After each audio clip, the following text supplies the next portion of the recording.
Salve, salve! Vamos lá então! Nesta aula nós vamos analisar o poema que abre alguma poesia, um poema muito famoso e muito importante do Drummond, que é Poema das Sete Faces. Vem comigo aí!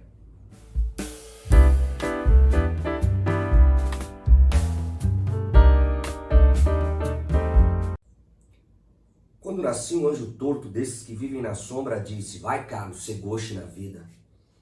As casas espiam os homens que correm atrás de mulheres. A tarde talvez fosse azul, não houvesse tantos desejos. O bonde passa cheio de pernas, pernas brancas, pretas, amarelas. Para que tanta perna, meu Deus? Pergunta meu coração. Porém meus olhos não perguntam nada. O homem atrás do bigode é sério, simples e forte. Quase não conversa, tem poucos, raros amigos, o homem atrás dos óculos e do bigode. Meu Deus, por que me abandonaste? Se sabias que eu não era Deus, se sabias que eu era fraco. Mundo, mundo, vasto mundo, se eu me chamasse Raimundo, seria uma rima, não seria uma solução. Mundo, mundo, vasto mundo, mais vasto é meu coração. Eu não devia te dizer, mas essa lua, mas esse conhaque botam a gente comovido como o diabo. É isso. Vamos ver aqui, ó. Bem, Poema das Sete Faces. Para começo de conversa, o número 7 é um número místico, é um número divino. Bom, então, a gente já percebe que o Drummond ele insere uma carga mística no poema desde o título. No entanto, nós vamos verificar que essa carga mística ela é tratada de forma irônica. Quando nasci, um anjo torto, desses que vivem na sombra. Ué, anjo torto que vive na sombra? Uma referência ao diabólico. Ele nasceu, portanto, sob o signo do demoníaco, do negativo, do infernal. Disse, me abençoou ou me amaldiçoou. Vai, Carlos. Ser goste na vida. Olha só aqui a utilização da palavra goste, que é uma palavra importantíssima na poesia drummondiana. Primeiro poema do primeiro livro do Drummond, ele já se apresenta como gauche. Gauche é uma palavra do francês que significa esquisito, torto, inadaptável, antissocial. Bem, então ele já, na primeira estrofe, se define do ponto de vista do amaldiçoamento. Ou seja, já se define do ponto de vista do signo com o qual ele vem ao mundo. Segunda estrofe. As casas espiam os homens que correm atrás de mulheres. Pausa. Aqui nós temos uma figura de linguagem que é a prosopopeia ou personificação. No que consiste a prosopopeia ou personificação? É a figura de linguagem que atribui características animadas a seres inanimados. Uma casa não tem vida. Uma casa é um ser inanimado. Então como é que uma casa seria capaz de espiar? Espiar é uma característica de quem tem vida, de quem tem olho. Portanto, não são as casas que espiam, que ficam à espreita dos homens. São as pessoas que estão dentro da casa. Não é verdade? Aqui ele faz referência ao moralismo provinciano, além do moralismo, aquele clima de fofoca, né? A tarde talvez fosse azul, fosse mais bela, fosse mais agradável, fosse mais aprazível. Não houvesse tantos desejos. Os desejos me oprimem. Eu desejo demais. Terceira estrofe. O bonde, uma referência aí moderna, uma referência ao meio de transporte moderno e de massa. O bonde passa cheio de pernas. Opa! Outra figura de linguagem aqui. O bonde passa somente com as pernas das pessoas? Óbvio que não. São as pessoas como um todo. A essa figura de linguagem da parte pelo todo, o todo sendo representado pela parte, dá-se o nome de metonímia. Metonímio. O bonde passa cheio de pernas de mulheres, né? Então remete aqui ao erótico, que faz inclusive uma referência à estrofe anterior, em que ele fala que tem muitos desejos. Então, pernas brancas, pretas, amarelas. Olha o procedimento moderno aqui do Drummond, ele não coloca vírgulas. Ele não coloca vírgulas. Isso é extremamente moderno, porque isso é uma incorreção gramatical. Agora, torna o verso mais dinâmico. Pernas brancas, pretas, amarelas, tudo quanto é tiro.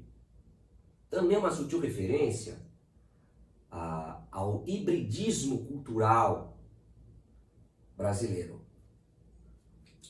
E hibridismo étnico também. Para que tanta perna, meu Deus? Pergunta meu coração. Ou seja, ele se sente oprimido. Ele pergunta a Deus, olha, para que tanta perna, meu Deus? Eu desejo tanto e eu não posso alcançar essas mulheres. Porém, meus olhos não perguntam nada. Por que os olhos não perguntam nada? Porque enquanto ele se sente angustiado, oprimido, por não poder realizar esses desejos, os olhos vão olhando. Se por um lado ele se sente mal moralmente por desejar tantas mulheres, por ser vítima da avidez do desejo sexual, ele não deixa de olhar, os olhos observam. Quarta estrofe. O homem atrás do bigode é sério, simples e forte. Então, aqui ele está fazendo referência à máscara social, como as pessoas se apresentam na aparência, mas como elas são efetivamente na essência. Quase não conversa. Tem poucos, raros amigos, o homem atrás dos óculos e do bigode. Bem, está fazendo referência a si próprio. É um poema também que fala de si próprio. É um poema que a gente chama de autoficção. Parte de si para elaborá-lo. Se você observar as imagens do Drummond, ele tinha óculos e nessa época usava um bigodinho. Meu Deus, por que me abandonaste? Se sabias que eu não era Deus, se sabias que eu era fraco. Aqui é um dos pontos principais do poema.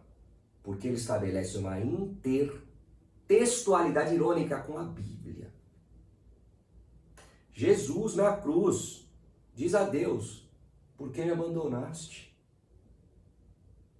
O Drummond está recuperando isso. No entanto, compara a motivação de Jesus, ao se referir a essas palavras, com a motivação do eu lírico.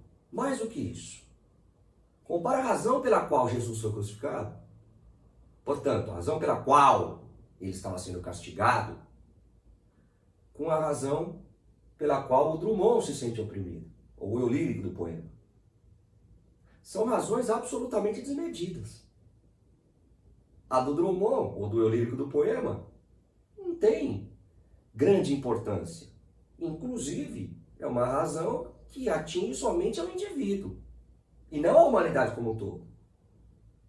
Portanto, é como se ele se colocasse no mesmo plano de Jesus. É claro que aqui há uma brutal ironia. Mundo, mundo, vasto mundo, grande mundo. A existência, ela é algo extremamente grandioso e incontrolável, infinito. Se eu me chamasse Raimundo e não Carlos, porque ele já na primeira estrofe, e enuncio o nome dele, Carlos, seria uma rima, não seria uma solução. Aqui ele está ironizando, de maneira também avassaladora, as formas tradicionais de composição de poesia. Está atacando a utilização das rimas. Quer dizer, a rima não serve para nada. A rima não responde nada. A rima não ilumina trecho algum da minha existência obscura. A rima não dá respostas. A rima, portanto, é algo acessório, algo supérfluo. Mundo, mundo, vasto mundo, maior, ó, mais vasto, é meu coração. O mundo é grande, o mundo é infinito. Mas mais importante, mais vasto, mais complexo é meu coração. Bem, até aqui nós estamos percebendo, portanto, que há um forte confessionalismo. Ele está se confessando para o leitor, está abrindo a sua intimidade, seu mundo interior. E isso é uma característica muito forte no romantismo, o confessionalismo. O egocentrismo, falar de si próprio, dos seus sentimentos. É óbvio que nesse poema o Drummond está ironizando. É um poema absolutamente dessacralizador, tanto do ponto de vista da perspectiva místico-religiosa, tanto do ponto de vista da idealização romântica e do confessionalismo romântico. E a prova disso, a prova da ironia, sendo a característica central da construção do poema, é a estrofe que fecha o poema, a 7ª estrofe, na qual ele diz, muda completamente de tom e afirma, eu não devia te dizer,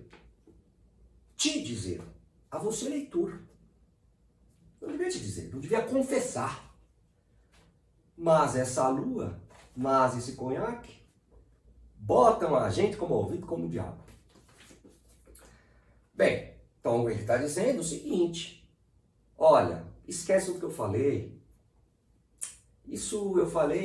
tudo que eu falei não é sincero, não é efetivamente o que eu sinto. Eu falei isso daí porque eu fiquei comovido, fui influenciado pela lua, a lua está muito linda hoje, pelo conhaque, pela bebida.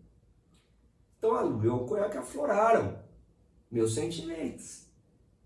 Aqui também há um diálogo irônico com o romantismo, na medida em que os românticos, sobretudo os românticos de segunda geração, que é o ultra-romantismo, romantismo levado sobre ao máximo, eles se apoiavam muito na lua, eles se utilizavam muito da imagem da lua. Eles idealizavam a lua, divinizavam a lua e também a bebida. Certo? Aqui o Drummond está fazendo essas referências. Só que é quase como se ele estivesse pedindo desculpa. Lá no romantismo, eles utilizavam efetivamente da lua, da bebida, como elementos de abertura para o mundo interior, para a sensibilidade. Aqui não. O Drummond está se desculpando. Porra, não é o que eu sinto, efetivamente. É que eu estou sendo levado a me expressar dessa maneira. Porque eu estou influenciado aqui pela bebida, pela lua. Portanto, não é a realidade. Não é o que eu sinto efetivamente. E termina, ó. Botam a gente. Olha a informalidade, o coloquialismo. Não é? Botam-nos como ouvido. Ou nos botam como ouvido. Botam a gente. É a linguagem do dia a dia. Botam a gente como ouvido, como diabo. Tal qual diabo. Agora, o diabo aqui, ó, agora aparece textualmente a palavra diabo. Não está sendo empregado do ponto de vista místico-religioso, e sim como um recurso de expressão. Igual quando a gente fala, nossa, eu estou com uma sede do diabo, estou com uma fome do diabo, estou com sono do diabo. O do diabo aqui, portanto, faz referência a uma intensificação. Eu estou com muita fome, estou com muita sede, estou muito comovido. Então isso quebra completamente com o sentido místico-religioso, que é anunciado na primeira estrofe. Na primeira estrofe, sim, ele fala que ele nasceu sob o signo do demoníaco. Então é uma questão mística. Aqui no final, não. Quando ele anuncia efetivamente o nome diabo, já não é mais uma dimensão místico-religiosa, e sim como uma força de expressão popular, inclusive. Certo? Então, para fechar aqui o poema, só gostaria de enfatizar uma característica forte no livro que está contida neste poema, que é a mescla entre o alto e o baixo que produz o grotesco. O que é o alto? Coisa elevada, coisa importante. É fazer essas referências místico-religiosas. Lá no começo, no o signo do demoníaco, depois a referência a Jesus, intertextualidade com a Bíblia.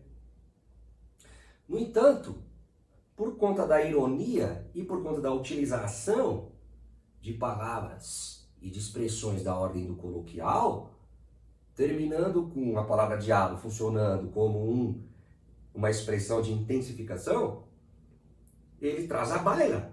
Ele insere no poema o baixo. O que é o baixo? Aquilo que é do dia a dia, da ordem do comum, da ordem do banal, da ordem do cotidiano. Estabelecendo uma quebra com a expectativa, produzindo uma espécie de grotesco. Certo? Então é isso. Essa foi a análise desse poema tão importante do Drummond, Poema de Sete Faces. Tamo junto, é nóis. Um forte abraço, até a próxima.